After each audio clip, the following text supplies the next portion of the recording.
I wanted to share a fix to a common error that can sometimes pop up in the program Audacity.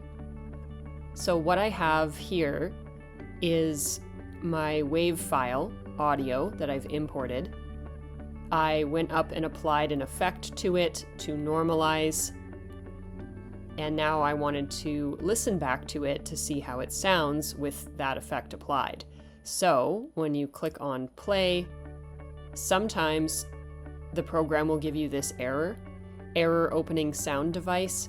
Try changing the audio host, playback device, and the project sample rate. So the quick fix that I've discovered is I'll show you. You can either send or don't send the error report. The quick fix that I've discovered is that you go up to the top under transport, you go down to the bottom to rescan audio devices, and then it kind of resets the program.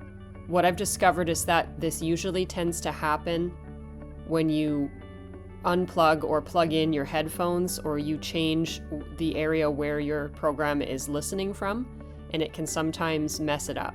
So that's why that helpful option, transport rescan audio device, can reset things, and then you go to play your track.